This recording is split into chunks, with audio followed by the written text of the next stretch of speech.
Oh, hello guys, welcome back on Mind Spark Physics. Today we will discuss about the environment. Our environment. हमारे environment में क्या हो रहा है आजकल? एक बड़ी ही दुखद जानकारी जो मैंने कलेक्ट की है, आप अपने सोशल साइंस में पढ़ते हो आरावली पर्वत के बारे में. अकॉर्डिंग टू सुप्रीम कोर्ट एक जजमेंट आया है कि जो भी पहाड़ियां 100 मीटर से ऊपर हैं उन्हीं को हम आरावली पर्वत श्रेणी में मानेंगे, बाकी सबको खत्म कर देंगे. और आरावली जंगल खत्म होने से इस एनवायरनमेंट का बहुत ज़्यादा नुकसान होने वाला है. So I request you please protect the Aravalli because it is a milestone on the environment. I highly request you please do it for the nature. आज हमारा डे नंबर 22 है और 22 में हमें पढ़ना है अपने इन्वायरमेंट के बारे में कि हमारा इन्वायरमेंट क्या है, कैसे क्या काम करता है और क्या क्या चीज़ें हैं जो यहाँ पर होती हैं. सबसे पहले बात करते हैं इन्वायरमेंट प्रॉब्लम्स के बारे में. जैसे कि मैंने आरावली पर्वत के बारे में बताया था, अगर आरावली पर्वत श्रेणी के साथ कुछ होता है तो क्या क्या डिफ्लेक्शन हो सकते हैं उसके बारे में आज हमें पूर्णतः डिस्कस करना है. क्या बात करनी है बेटा? Environmental problem. कैसी problem? Environmental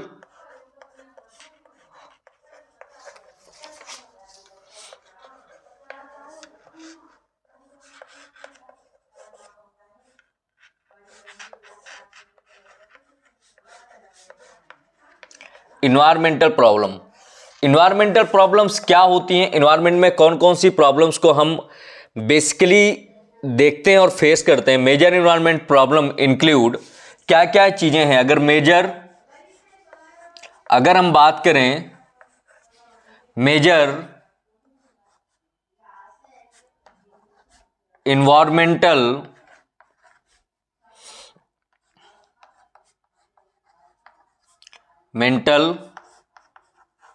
problem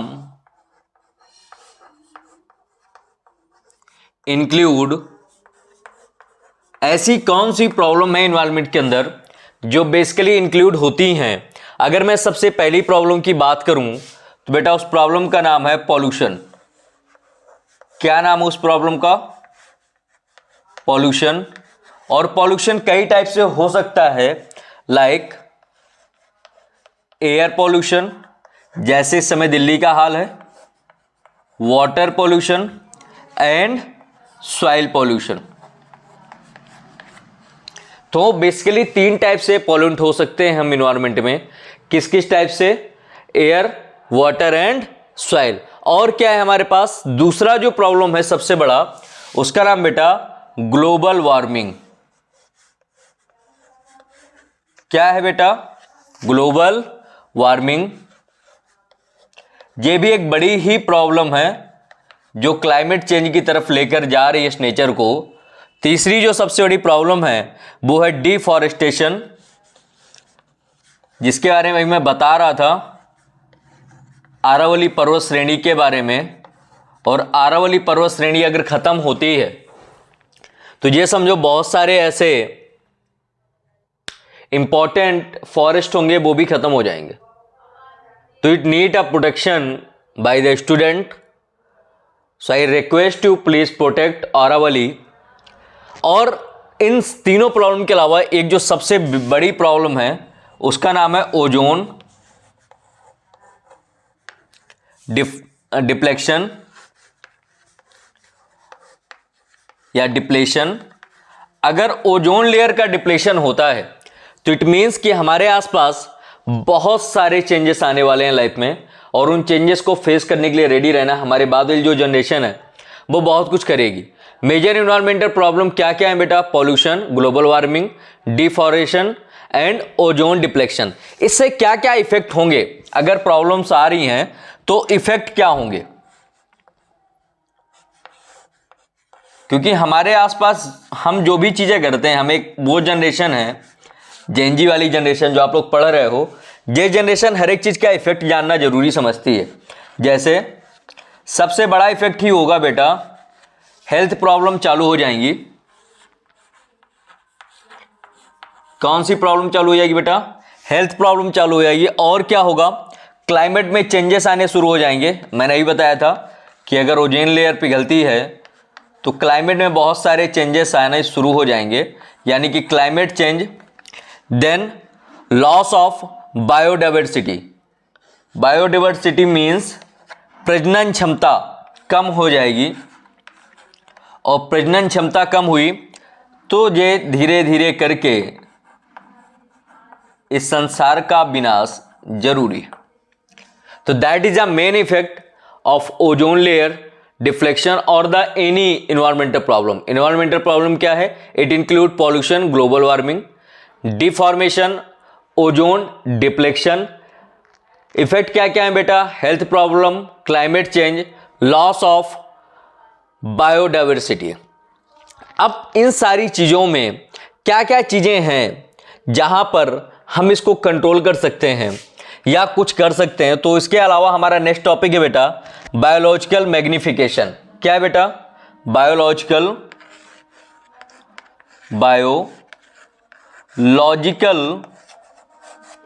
magnification.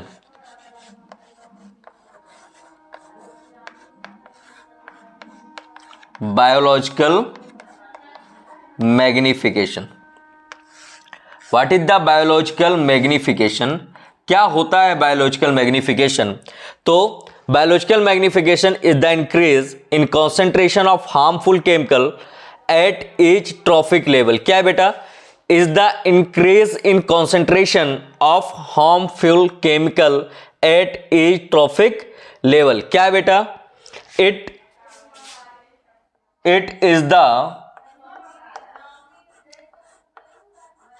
is the increase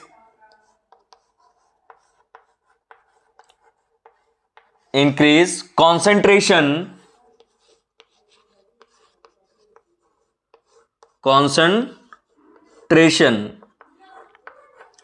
of harmful chemical। कैसे केमिकल्स के बारे में बेटा? जो हमारी हेल्थ के लिए हार्मफुल हैं। हार्मफुल केमिकल कहां पर बेटा? It increase harmful chemicals eight each trophic level. Eight each trophic level. जितनी भी ट्रॉफिक लेवल्स हैं वहां पर अगर बायोलॉजिकल मैग्निफिकेशन होता है तो ये हमारे लिए नुकसानदेह है। अगर इसके एग्जाम्पल्स की बात करें, आते हैं यहां पर इस ब्लॉक के अंदर एग्जाम्पल्स की बात करते हैं। नंबर फर्स्ट एग्जाम्पल बेटा DDT। DDT it means water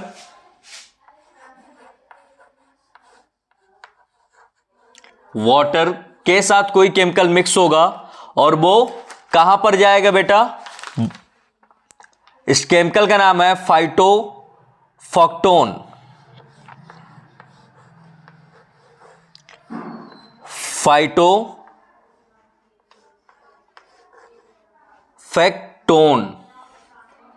spelling देख लेते हैं, सही है ना?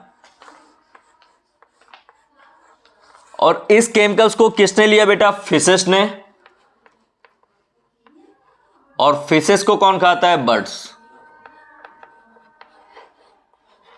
एक तरह की ये पूरी फूड साइकिल हो गई। अब ये हमारे लिए नुकसानदेह है या नहीं है? बिल्कुल है बेटा। इसका रिजल्ट क्या होगा? अगर इसके रिजल्ट के बारे में डिस्कस करें, what is the result of DDT? तो रिजल्ट है top consumer have maximum toxin concentration. क्या होगा बेटा? जो टॉप कंज्यूमर होगा, टॉप कंज्यूमर हैव मैक्सिमम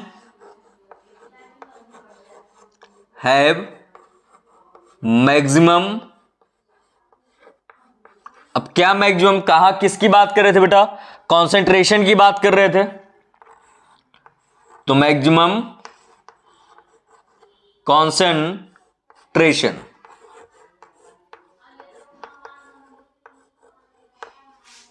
यहां तक दिक्कत है कोई? टॉप कंज्यूमर्स जो होंगे हैव मैक्सिमम कॉन्सेंट्रेशन। अब अगर पूरी समराइज को करें कि what is the summary about this topic, तो नंबर फर्स्ट टॉपिक क्या था हमारा बेटा? इन्वायरमेंटल प्रॉब्लम के बारे में हम बात कर रहे थे। Major environment problem include pollution, global warming, deforestation, ozone depletion. Effect क्या क्या बेटा? हेल्थ प्रॉब्लम में होगा, क्लाइमेट चेंज होगा, लॉस ऑफ बायोडाइवर्सिटी होगा। अगर बात करें बायोलॉजिकल मैग्निफिकेशन की, तो it is the increase concentration of harmful at each trophic levels. Example क्या है? डीडीटी, वाटर टू फाइटोफिनोक्टो से फेस फिर वर्ड्स। रिजल्ट क्या है? टॉप कंज्यूमर है मैक्सिमम कॉन्सेंट्रेशन। क्लियर है यहां तक? अब आते हैं बेटा नेक्स्ट टॉपिक पे। हमारा नेक्स्ट टॉपिक क्या है? हमने इन्वायरमेंटल प्रॉब्लम के बारे में डिस्कस कर लिया कि इन्वायरमेंट में क्या क्या प्रॉब्लम इन्वायरमेंट हमारा फेस करता है, जो भी चीज़ें हम करते हैं। आज इस टॉपिक के बाद ना एक शपथ लेनी होगी आप सबको। वो शपथ ये है कि हम अपने इन्वायरमेंट को सेफ रखेंगे। हम अपने इन्वायरमेंट को सेफ रखेंगे। इस शपथ के साथ ही आगे बढ़ोगे, क्योंकि आप लोग वो हो जो बहुत कुछ चेंज कर सकते हो। बस उस चेंज में थोड़ा सा पॉजिटिव चेंज करना पड़ेगा।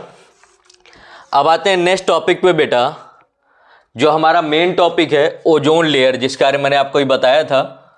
क्या है बेटा? Ozone layer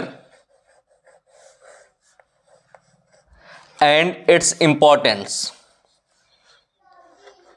and its importance. Ozone layer और उसकी इंपॉर्टेंस के बारे में बात करना है। ओजोन लेयर क्या है? ओजोन लेयर क्यों इंपॉर्टेंट है?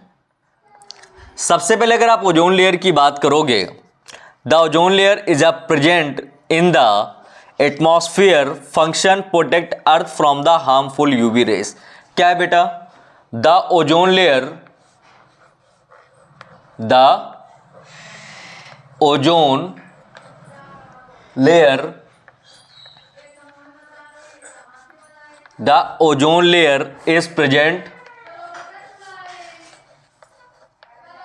the ozone layer is present in the stratosphere. Atmosphere के जस्ट नीचे एक पोर्शन होता है, उसको कहते हैं स्टॉरफियस।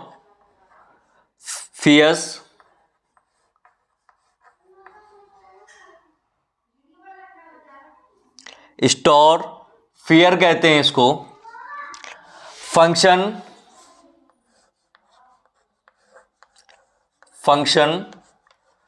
To protect, it means ozone layer का जो मेन फंक्शन है बेटा, वो क्या है? किससे? मेन फंक्शन क्या है? अर्थ को जितनी भी हार्मफुल यूवी रेस होती हैं उनसे प्रोटेक्शन देना।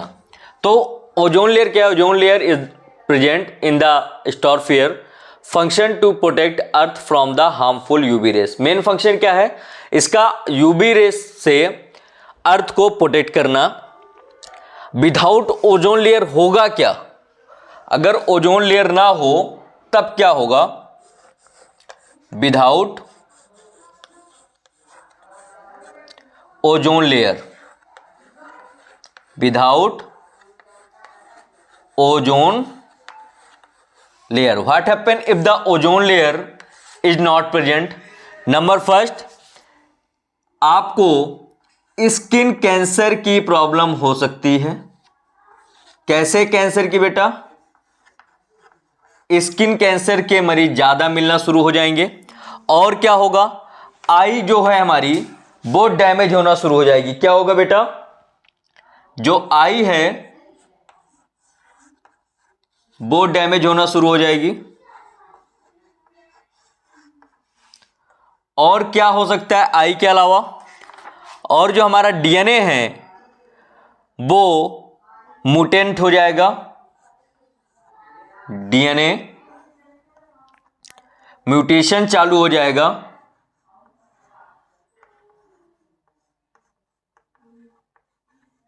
ये कब होगा, अगर ओजोन लेयर हमारे आसपास प्रेजेंट ना हो। क्या हो बेटा, अगर ओजोन लेयर हमारे आसपास प्रेजेंट नहीं होगी तो हमें इतने सारे सेक्रीफाइस करने पड़ेंगे। क्यों करने पड़ेंगे, क्योंकि ओजोन लेयर एक ऐसा फंक्शन है जो चीजों को बचाता है हार्मफुल यूवी रेस से। किससे बचाता है बेटा, हार्मफुल यूवी रेस से। अब इसका डिप्लेक्शन कैसे होता है, ओजोन लेयर डिप्लेक्शन में बात करते हैं कि क्या क्या चीजें हैं। Ozone layer deflection. आप लोग अब एक चीज और कर सकते हो, जैसे वीडियो देख रहे हो और आपको लगता है कि नहीं इस पॉइंट पे हमें डाउट है, तो आपके वीडियो में एक स्टार करके पॉइंट है, उस पॉइंट को क्लिक करोगे, वहां पर आप जो भी क्वेश्चन पुट करोगे उस क्वेश्चन का आंसर तुरंत आपको मिल जाएगा। या वीडियो के किसी पॉइंट पे आपको दिक्कत आती है तो उस पॉइंट पे भी आप आंसर पूछ सकते हो। तो इसके कॉज क्या क्या है, क्यों ऐसा होता है ओजोन लेयर डिप्लेक्शन का। अगर हम कॉज की बारे में बात करें कि क्या कॉज है, सबसे पहले ही कॉज में आ जाते हैं जिसका नाम है CFCS। क्या नाम बेटा, CFCS। इसका नाम है क्लोरोफ्लोरोकार्बन। क्या नाम बेटा, क्लोरोफ्लोरोकार्बन। क्लोरोफ्लोरोकार्बन यूज्ड इन, कहां पर यूज होता है, देखो CFS कहां पर यूज होता है। सबसे पहली चीज, आप जो ठंडा पानी पीते हो ना वहां पर, यानी कि रेफ्रिजरेटर में, रेफ्रिजरेटर्स। दूसरा एयर कंडीशन, और क्या है बेटा, एयर कंडीशन यानी कि एसी हमारा जिसको हम यूज करते हैं, जिसके बिना चीजें नहीं पॉसिबल होती आज की डेट में वो। और तीसरा एरोसोल स्प्रे में, कहां पर बेटा, एरोसोल स्प्रे। तो इनमें से आप ऐसी कौन सी चीजें हैं जिनको बंद करके आप ओजोन लेयर डिफ्लेक्शन को रोक सकते हैं और ओजोन लेयर डिफ्लेक्शन को कंट्रोल कर सकते हैं। रेफ्रिजरेटर बेसिक यूज की चीजें हैं, सर नहीं कम कर सकते हैं। क्या हम एयर कंडीशन का यूज कम कर सकते हैं, हाँ इसका यूज हम अपनी लाइफ में थोड़ा कम कर सकते हैं। क्या एरोसोल स्प्रे का यूज कम कर सकते हैं, बिल्कुल कम कर सकते हैं। यानी कि इनमें से हम किसी एक चीज को अगर कम करेंगे तो कहीं ना कहीं पे ओजोन लेयर डिफ्लेक्शन को हम बचा सकते हैं कि ओजोन लेयर डिफ्लेक्ट ना हो। क्लियर है बेटा यहां तक। How to control the depletion of ozone layer. अगर सबसे पहले बात कर लेते हैं हम, यूवी रेस अगर अर्थ में आएंगी तो क्या होगा, effect UV rays reach to earth. क्या होगा बेटा, अगर हम बात करें effect of UV rays reach to earth, किसकी बात कर रहे हैं हम, बात कर रहे हैं इफेक्ट की, इफेक्ट ऑफ यूवी रेस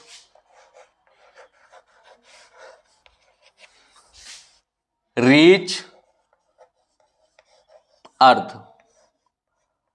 अगर यूवी रेस अर्थ पे आ गई तो सबसे पहला जो इफेक्ट डालेंगी वो क्या करेंगी बेटा, डैमेज कर देंगी, डैमेज हमारे आसपास जितने भी लिविंग ऑर्गेनिज्म हैं उनको डैमेज करने का काम आपकी यूवी रेस कर देंगी। इनसे प्रिवेंट क्या है, कैसे हम इनसे बच सकते हैं, तो प्रिवेंशन क्या क्या यूज करने हैं हमें। अगर हम प्रिवेंशन की बात करें, सबसे पहला प्रिवेंशन मैंने अभी बताया था, हमें फ्रिज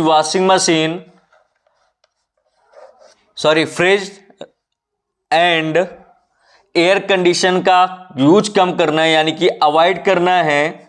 CFCS को, क्लोरोफ्लोरोकार्बन सिस्टम को यूज कम करना है। दूसरी चीज हमें यूज करना है इको फ्रेंडली अल्टरनेटिव्स। क्या यूज करना है बेटा, इसकी अगर कुछ ना कुछ तो अल्टरनेटिव्स बने होंगे, उन अल्टरनेटिव्स को हमें यूज करना शुरू करना है ताकि हम अपने आसपास की चीजों को प्रिवेंट कर सके। अब इन सारी चीजों के बाद हमने बहुत सारा कचरा किया हुआ है, उस कचरे यानी कि वेस्ट को कैसे मैनेज करें, तो उसके लिए हमारे पास वेस्ट मैनेजमेंट है। यहां से देखो कैसे हम इस वेस्ट मैनेजमेंट को कंट्रोल कर सकते हैं। How to manage the waste. Types of waste, एक तो बायोडिग्रेडेबल होगा, एक नॉन बायोडिग्रेडेबल होगा। चलो टाइप्स में आते हैं। सबसे पहले टाइप्स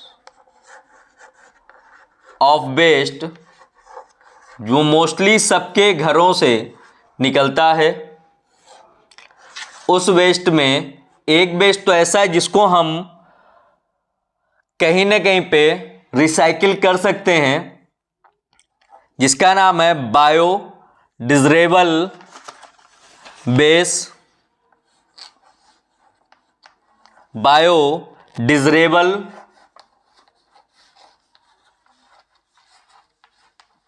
वेस्ट। अब ऐसे वेस्ट क्या क्या है बेटा, तो आपका बचा हुआ फूड वेस्ट,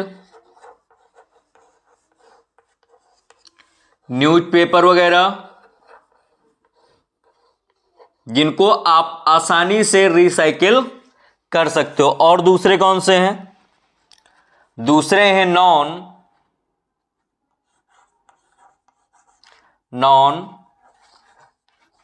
बायोडिग्रेडेबल वेस्ट, जैसे प्लास्टिक।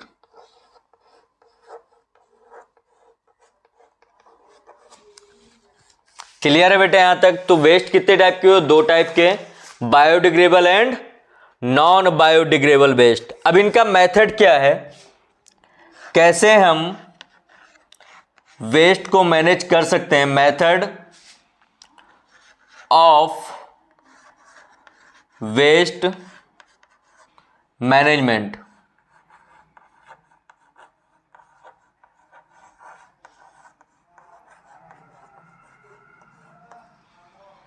क्या मेथड हैं जिन तरीकों से आप वेस्ट को मैनेज कर सकते हो। तो नंबर पहला ही है बेटा 3R principle. 3R principle. 3R principle का मीन्स क्या है, क्या है 3R principal. Reduce, reuse, recycle. क्या है बेटा, रिड्यूस, रीयूज, रिसाइकिल। क्या है, ध्यान से समझना। Reduce, reuse,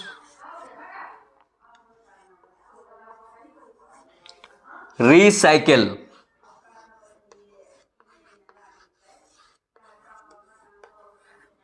reduce, reuse and recycle. reduce कैसे? useless, reuse मतलब use again, convert to waste into useful material. क्या करना है बेटा यहां पर? reduce का मीन्स क्या हुआ? useless.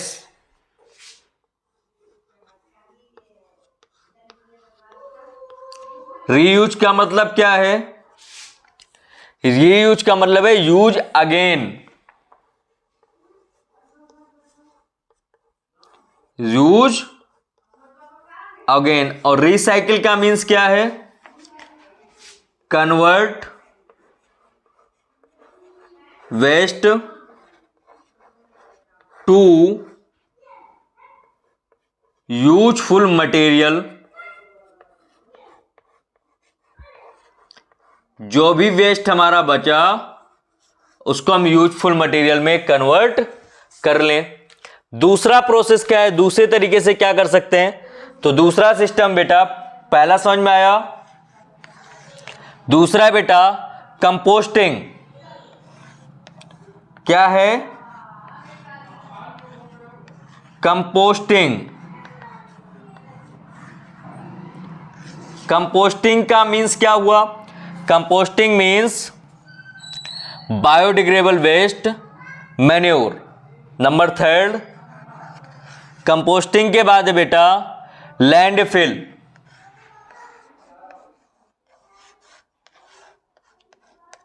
लैंडफिल. और क्या है बेटा? इंक्रेशन. क्या है बेटा? इंक्रेशन.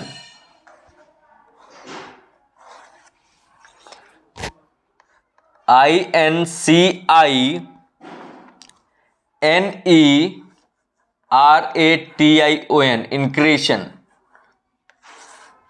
अब देखो तीनों के बारे में बताता हूं मैं. कंपोजिट का मतलब है वेस्ट को मैन्योर करना. इंक्लेशन का मतलब बेटा हाई टेम्परेचर पे बर्न कर देना. और लैंडफिल का मतलब है वेस्ट को जमीन पे दबा देना. अब आपका रोल क्या है एनवायरनमेंट को प्रोटेक्ट करने के लिए? तो सबसे पहले बेटा save water, reduce plastic use, plant tree, use public transport and segregate the waste.